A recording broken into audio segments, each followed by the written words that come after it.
नमस्कार, मैं हूं प्रेम शंकर सिंह और आप देख रहे हैं मन कही। कन्हैया कुमार कांग्रेस नेता, उनके साथ बहुत बुरा व्यवहार हुआ। ट्रक से धक्के मारकर नीचे उतार दिया गया। ये ठीक नहीं हुआ। बिहार की राजनीति पहले से बहुत बदनाम है। यहां के नेता सिर्फ अपने लिए सोचते हैं। जनता का क्या हाल है, जनता किस कंडीशन में पड़ी है, कोई फर्क नहीं पड़ता। सांसद, विधायक, मंत्री, आप जिसका भी नाम लें, सब स्वार्थी हैं, सेल्फिश हैं। शायद यही वजह है कि बिहार की जो दुर्गति हुई है अभी तक, वो आगे भी अगर ये नहीं सुधरे तो यही दुर्गति होती रहेगी। बाहर जाएंगे, पिटते रहेंगे, गाली खाते रहेंगे और यहां के नेता जो हैं वो मौज करते रहेंगे। खैर, ये बहस बहुत लंबी हो जाएगी अगर मैं इस पर बात करूंगा। कन्हैया कुमार की बात मैं क्यों कर रहा हूं आज? कन्हैया कुमार को खुला ऑफर दिया है एक तरीके से जन स्वराज पार्टी के बड़े नेताओं ने। प्रशांत किशोर का तो मैं नाम नहीं लूंगा, लेकिन प्रशांत किशोर ने उनके बारे में क्या कहा है मैं वो कहूंगा। लेकिन पार्टी के बड़े नेताओं ने यह ऑफर किया है कि आप जन स्वराज पार्टी आकर ज्वाइन कर लीजिए। आप जैसे नेताओं को या आप जैसे लोगों के लिए कांग्रेस में कोई जगह नहीं है। आप पढ़े लिखे हैं, अच्छे वक्ता हैं, सूझबूझ वाले नेता हैं, तो कांग्रेस और आरजेडी वाले लोग समझेंगे नहीं, उस गठबंधन के लोग आपको समझेंगे नहीं। दरअसल जब बंद का आह्वान किया गया गठबंधन की ओर से, तो उसमें विरोध प्रदर्शन के लिए जितने भी घटक दल थे वो एक ट्रक पर सवार होकर निकले, जिसमें राहुल गांधी, तेजस्वी यादव, लेफ्ट के बड़े नेता संजय यादव जो कि तेजस्वी यादव के बहुत करीब माने जाते हैं, अखिलेश सिंह जो कांग्रेस के पूर्व अध्यक्ष, ऐसे तमाम लोग उस ट्रक पर मौजूद थे।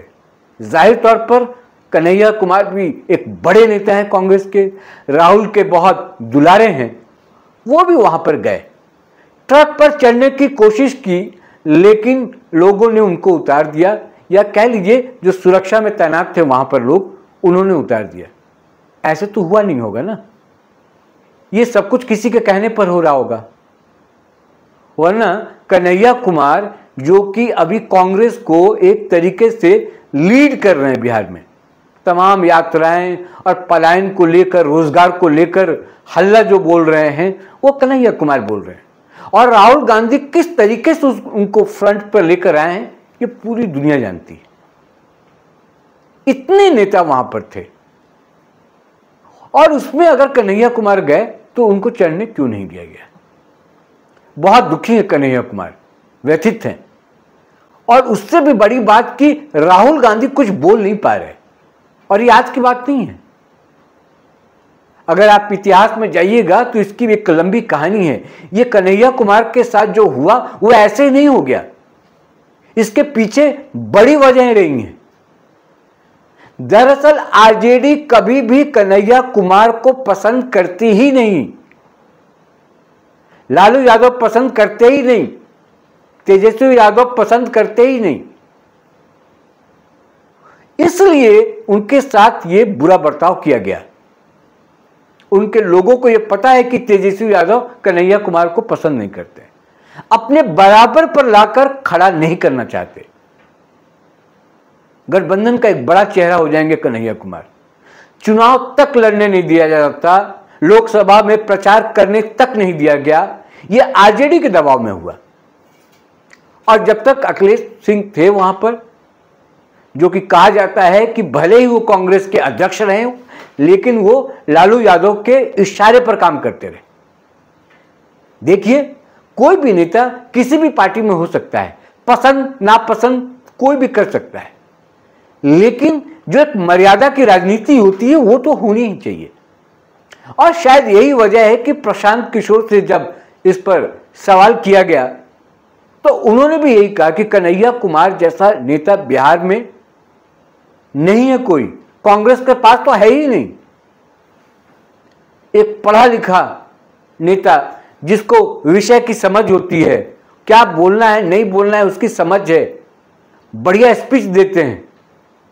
और कांग्रेस की जो रणनीति है और कांग्रेस के लिए जो वो फील्डिंग का काम कर रहे हैं बिहार में घूम घूम कर, और कांग्रेस की जो छवि है उसको बदलने की कोशिश जो कर रहे हैं कन्हैया कुमार, उनसे बेहतर कोई कर नहीं सकता था। कन्हैया कुमार जेएनयू से पढ़े हैं, जवाहरलाल नेहरू यूनिवर्सिटी से, तो आप समझ सकते हैं कि वो एक बुद्धिजीवी भी हैं, और क्या और कैसे और कब किस तरीके से अपने आप को पेश करना है वो ये भी जानते हैं।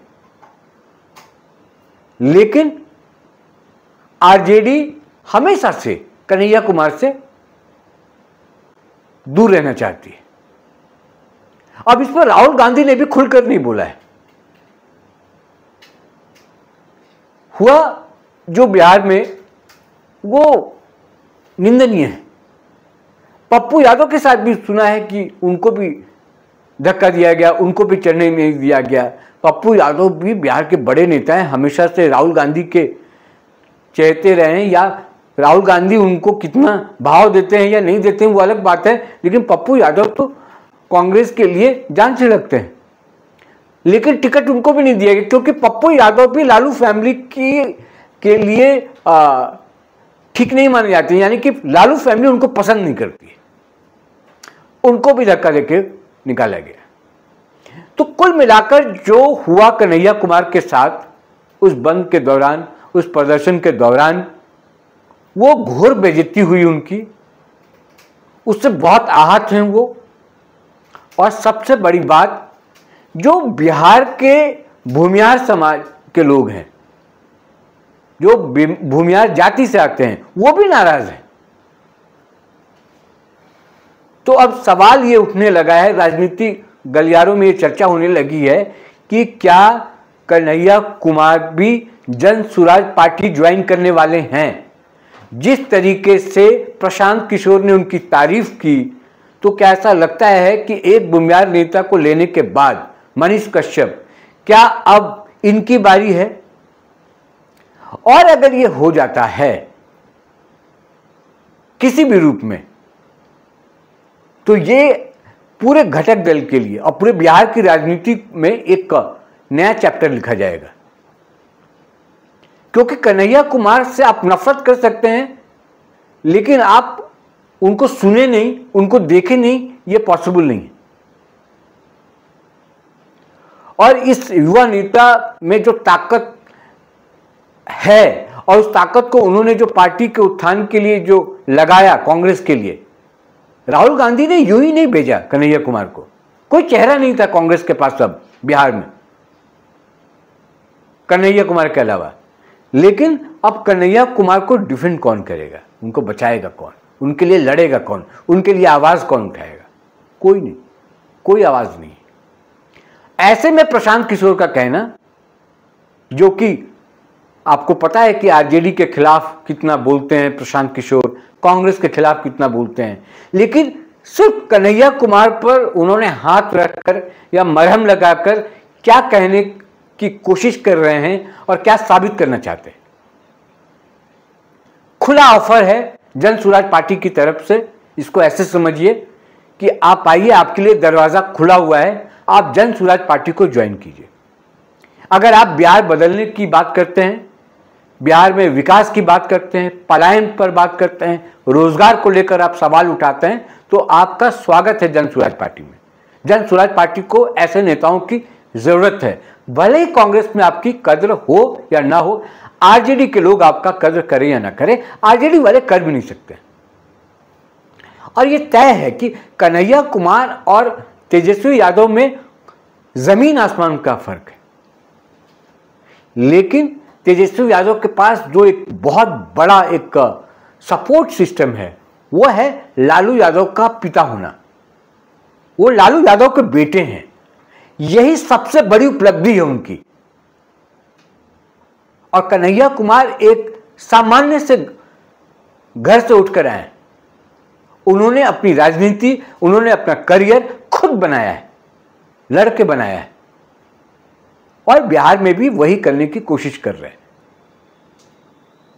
इस बार का चुनाव बड़ा रोचक है बिहार में, कई मायनों में रोचक है, लेकिन ये बहुत बड़ा डेंट है कांग्रेस के लिए।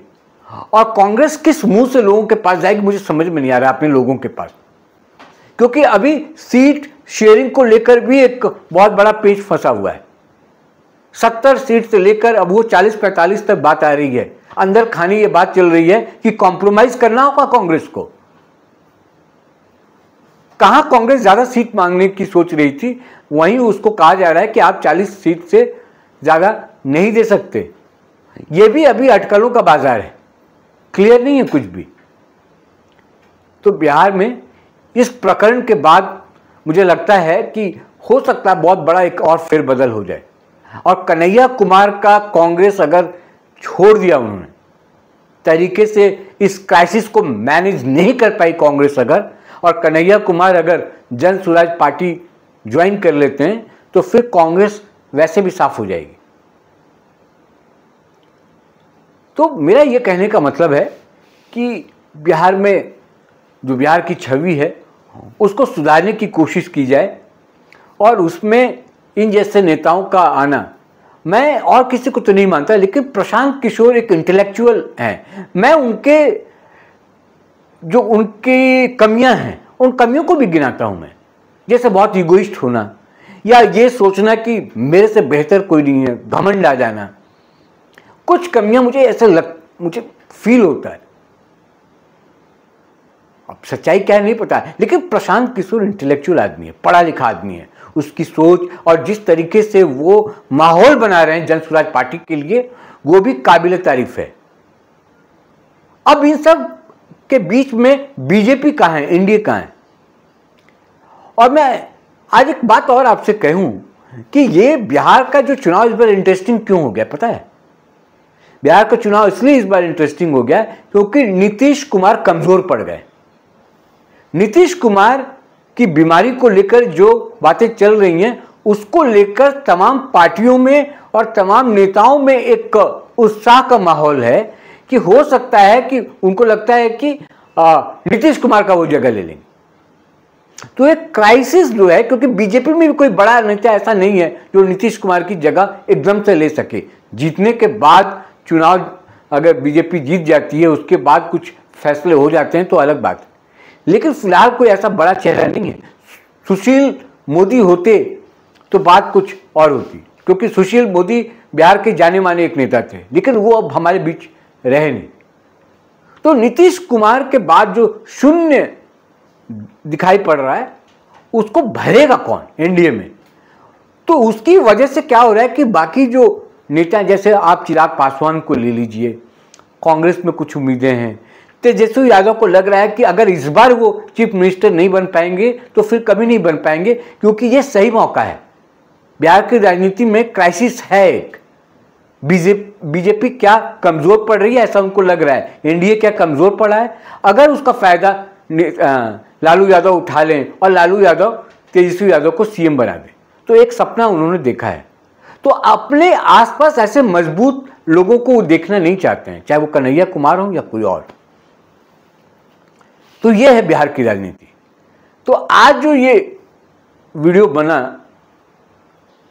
मैंने जो बनाया, उसका मकसद यही था। 4-5 लाइनें हैं इसमें जो कंक्लूड में कर दूं इसमें, कि इस तरह के विरोध प्रदर्शन में जब शामिल होते हैं नेता, और कांग्रेस उसमें शामिल है, राहुल गांधी उसमें है, और उसमें कन्हैया कुमार की अगर इस तरह से बेइज्जती की जाएगी तो जाहिर तौर पर कन्हैया कुमार पार्टी में रहें न रहें इसके लिए उनको सोचना पड़ जाएगा। और मौका का फायदा उठाते हुए जन स्वराज पार्टी ने एक दांव चला है, डायरेक्टली भले ना हो, प्रत्यक्ष रूप से भले ना हो, लेकिन ये अप्रत्यक्ष रूप से क्लियर है, पूरा क्लियर है कि वो चाहते हैं कि अगर कन्हैया कुमार ज्वाइन कर लें जन स्वराज पार्टी या प्रशांत किशोर को तो वेल एंड गुड, इससे बढ़िया कुछ हो नहीं सकता है। एक मैसेज जाएगा पूरे बिहार को कि किस तरीके से कांग्रेस में उनके नेताओं की इज्जत होती है और किस तरीके से आरजेडी अपने घटक दलों के जो नेता हैं उनके साथ ट्वीट करती है। हर जगह चर्चा हो रही है। जो बिहार की राजनीति को देख रहा है, जो बिहार की चुनाव पर अपनी पैनी नजर बनाए हुए है, वो इस पूरे वाकये से बड़ा स्तब्ध है। कैसे कोई कैसे कर सकता है? कहानी पूरी फिल्मी है, मतलब इसको फिल्मी भी कह सकते हैं, इसलिए कि फिल्म में ऐसा होता है कि बाई हुक और बाई क्रुक कैसे भी हो हमें जीतना है। और कैसे कन्हैया कुमार को आरजेडी हमेशा से अपने से दूर रखती है, इसकी बानगी उन्होंने दिखा दिया। यहां भी उन्होंने दूर रखा। करना है जो कर लो। राहुल गांधी की हिम्मत नहीं हो रही, सोनिया गांधी की हिम्मत नहीं हो रही है कि वो गठबंधन तोड़ लें बिहार। जो कुछ सीटें मिल रही हैं वो भी सीटें कांग्रेस को नहीं मिलेगी, इस बात की आशंका है उनको। कन्हैया कुमार की बेइज्जती होती है राहुल गांधी के सामने, पार्टी कुछ नहीं बोलती, राहुल गांधी कुछ नहीं बोलते। पप्पू यादव की बेइज्जती होती है, पार्टी कुछ नहीं बोलती। हालांकि निर्दलीय होकर उन्होंने चुनाव लड़ा, लेकिन फिर भी पार्टी मौन है। अब वो कांग्रेस कांग्रेस चिल्लाते रहते हैं पप्पू यादव, और कांग्रेस कहीं सपोर्ट नहीं करती उनको, लेकिन उनके पास कोई ऑप्शन नहीं है। ना आरजेडी उनको लेगी, ना बीजेपी से उनका बनता है, तो क्या करें? मजबूरी में कांग्रेस के साथ हैं, और कांग्रेस उनको दो कौड़ी का समझती है। तो कुल मिलाकर यही है कि ये जो प्रकरण हुआ कन्हैया कुमार के साथ, उसके बाद जो लेटेस्ट है, जो अपडेट है इसमें, वो यही है कि वो ऑफर एक जन स्वराज पार्टी की तरफ से लग रहा है ऐसा कि वो ऑफर दे रहे हैं, और कन्हैया कुमार क्या ज्वाइन कर लेंगे। आपको क्या लगता है? अब आप बताइए कि ये जो प्रकरण हुआ, ये जो मामला हुआ है, इसमें कन्हैया कुमार को क्या करना चाहिए? क्या फैसला लेना चाहिए? क्या कांग्रेस को छोड़ दें, वो जन स्वराज को ज्वाइन कर लें, या उनको अभी बर्दाश्त करना चाहिए, या उनको कोई और फैसला लेना चाहिए, या इसके लिए आरजेडी को आप कितना दोषी मानते हैं? क्या आरजेडी को इससे नुकसान होगा? तमाम ऐसे सवाल हैं जिन सवालों का आप जवाब मेरे कमेंट बॉक्स पर जाकर लिख सकते हैं, बता सकते हैं कि ये जो कुछ हुआ ये किस पार्टी को नुकसान पहुंचाने वाला है और किस पार्टी को फायदा पहुंचाने वाला है, या पूरे गठबंधन को नुकसान पहुंचाने वाला है। मैसेज तो खराब गया है। चढ़ने ही नहीं दोगे गाड़ी में? क्यों भाई? और क्यों? तो फिर जवाब दो। राहुल गांधी को भी सवाल करना चाहिए। इसमें राहुल गांधी की क्या भूमिका है, उस पर भी आप कमेंट बॉक्स पर जाकर लिखिए, अपनी राय जरूर दें, बताएं आप क्या सोचते हैं। आज इस वीडियो में फिलहाल इतना ही। फिर आपसे मुलाकात होगी किसी और मुद्दे के साथ, उसके विश्लेषण के साथ। मुझे दीजिए इजाजत। नमस्कार।